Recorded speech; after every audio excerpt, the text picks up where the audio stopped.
exactly on who you can bring in, and I've quite liked Derek Walls and the sort of style he's brought to Belfast. It's that sort of great fast style, kind of heavily offensive laden hockey. I really enjoy watching the Belfast Giants, and I think as well with what we've seen on the ice with the Clan this year, it's been maybe a wee bit stale this past year or so. It's not quite really captured the imagination of the Clan fans. It's not kind of set the heather like for them either. We like to see sort of fast moving, quite offensive, physical hockey, and we've had it in sort of spits and spurts this past couple of years, so maybe someone else coming in with a fresh mind, fresh ideas that will see something new get put on offer. What's your take in the season overall at this stage, Murph? In terms of, I don't know, have you seen anything surprised you in terms of where the front runners have come from? Anything during the season that's really caught your attention big time? I mean, surprising for me is, well, okay, we'll go with sort of the minus. The surprise for me is how well the Panthers played in the Continental Cup in the last stage. To win that first time in history that an elite league team or a British team does that, and then to see how they struggled week in and week out. Again, though, because of bad luck, they've had some injuries, they've had some ups and downs. But it's amazing that when you don't have like the depth or the feeder system to bring kids up to replace somebody, how hard the CHL or the Continental Cup or any sort of European diversion, how it can take away from your EIHL season. So when they won that Continental Cup, I thought, geez, they'll at least win something else, maybe the Challenge Cup, because that's been such a hallmark of that franchise. But to see them struggle after doing that, it's like they blew the whole gas tank over there. So that's a minus. Plus, I mean, I'm not overly surprised that Cardiff are in a position to win the proper Grand Slam, but I am surprised at some of the things I've seen online and how easy sometimes they didn't make it look. And I think it's Andrew Lord and everyone buying in there. His attention to detail is phenomenal. Like stories about making guys watch video before the third, fourth place game last year, stuff like that is inspiring. Because we know that third, fourth place game can be a bit of a crapshoot at the playoff final weekend. So to hear him make the guys take it seriously, and that's Todd Kelman's influence as well, being totally professional. But I think it's not overly surprising, but surprising in that they've been able to win the 3 trophies and still they look so fresh. And I would imagine they will make Dundee. They will push Dundee very hard come Saturday. So for them to still have the Grand Slam, the proper Grand Slam alive at this point is a positive surprise, I guess, because it is tough to win all those trophies. And remember, they've had a long season too. They hosted that KHL team in the preseason, Medvedchuk. So they've done a lot, and it's surprising, but in a good way. Just quickly on the Nottingham Panthers there, Murph. I mean, I would say that ice hockey is probably the hardest sport out of them all to kind of switch it on, as they say, but yet I would say the Panthers are probably the most North American team that the EIHL's seen in years. When it comes to playoffs, when it comes to the big cup games, more often than not, the Panthers are right up for it, and more often than not, they win the trophy or they get the result. And yet it seems just after the Continental Cup, it was as if it was all gone, and we got to the end of March, the playoff game, we thought, well, have they just done enough to squeak through again? And as it was, they just kind of went out, albeit that was quite an odd game in terms of how big the comeback was. But what do you think causes that with what happened with the Panthers this year? Because it does seem odd. Well, you're asking, it's kind of like the old fight scenario. You're asking a guy to go out and battle like that, and you're asking them to punch somebody in the face over and over again, if you're using the boxing terminology, and you win the fight, and then you're asking them to go fight for maybe a lesser crown the next weekend. So they go out and they win the Continental Cup, and everyone talked about the history, and maybe going into it, people thought, oh, if they make it to the final weekend of the Continental Cup, that would be an achievement. But to go and win it was history, right? And they had a parade almost to City Hall, and they had an event with the mayor there and all that, which they should have done. It was history. It was a big accomplishment. But then you're asking them to go out and try and win the Challenge Cup again, which they've done so many times. And it did look like they would squeak through to the playoff final weekend on the Saturday result.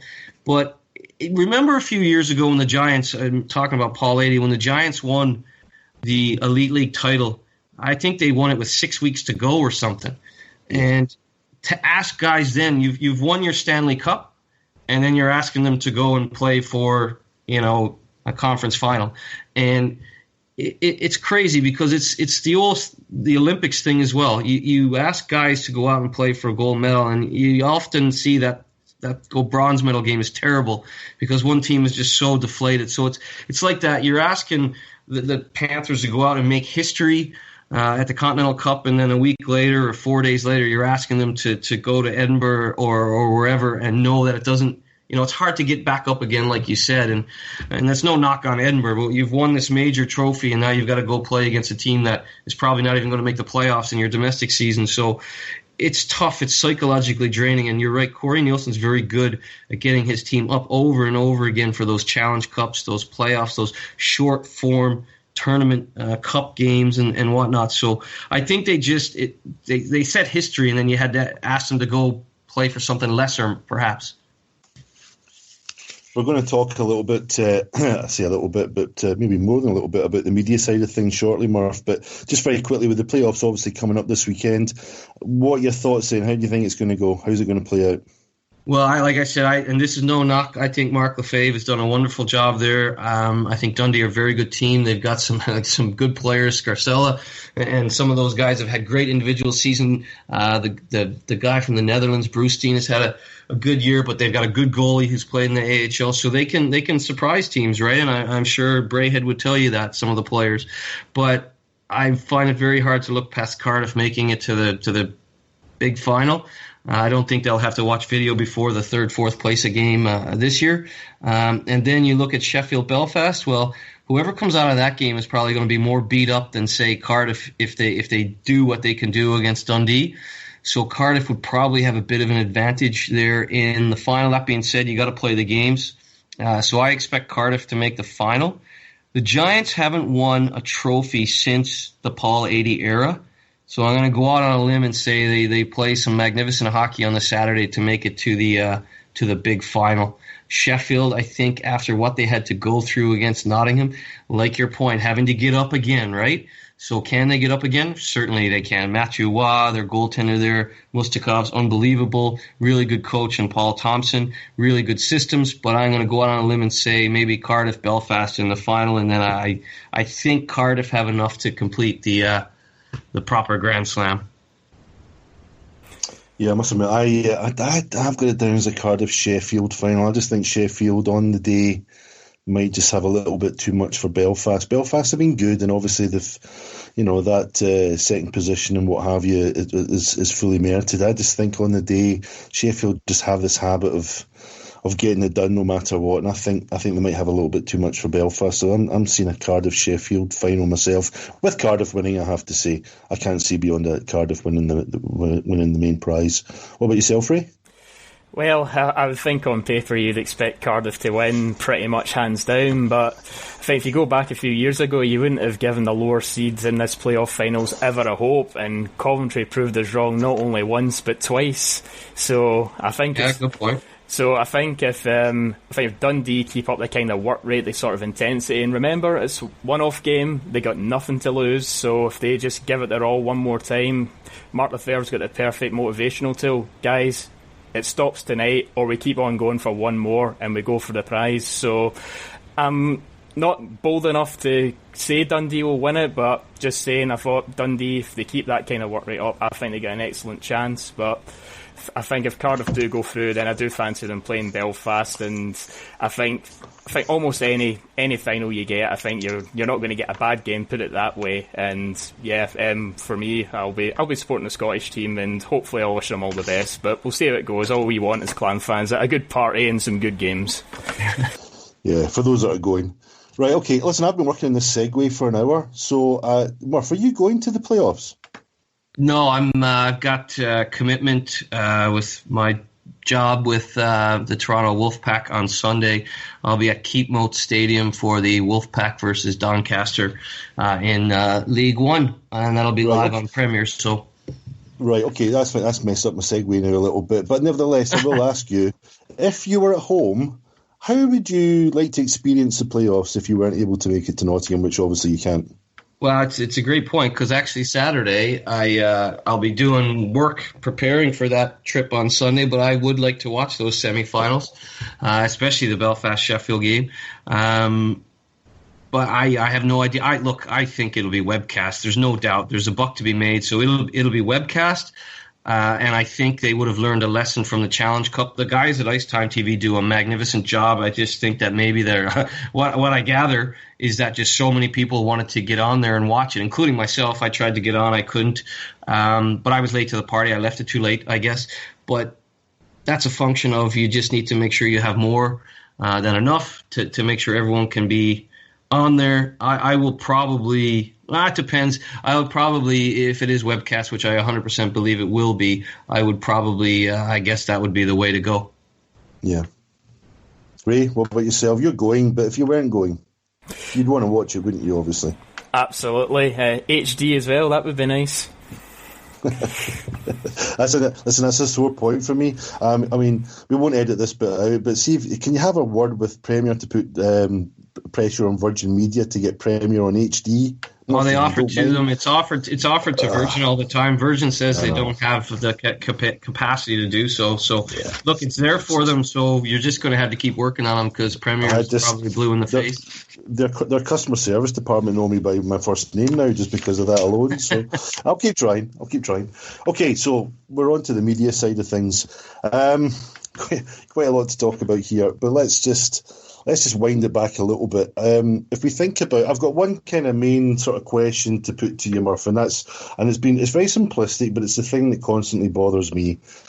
How does the top professional ice hockey league in the UK go from a few years ago, paying money, quite a lot of money, we're told, to be on Sky Sports with live games and highlights, talk show programs and everything else, and then fast forward a few years and it's now has a highlights program that's hidden away in a very, very obscure free-to-air channel that 2 of my 3 Freeview TVs in the house doesn't get.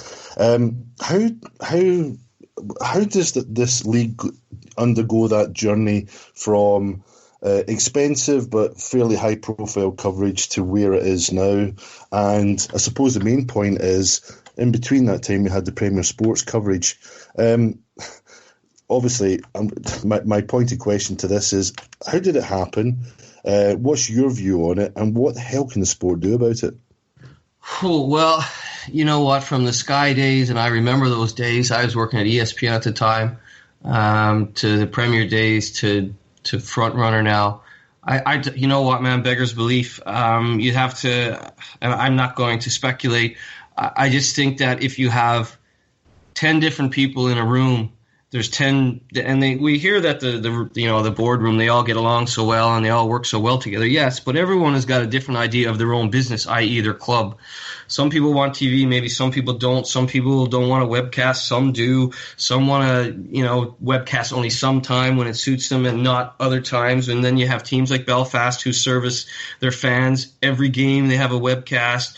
Cardiff, every game they have a webcast. Manchester didn't have one last year. They endeavored to have one this year. So you've got all these different teams with different media philosophies or media protocols. And at the end of the day, when they go in there to a room to talk about, well, what are we going to do as a league? Well, there's probably 4 or 5 different ideas collectively. And maybe that's why they've gone from, the Sky days to the Premier days to the whatever it's called, Front Runner days.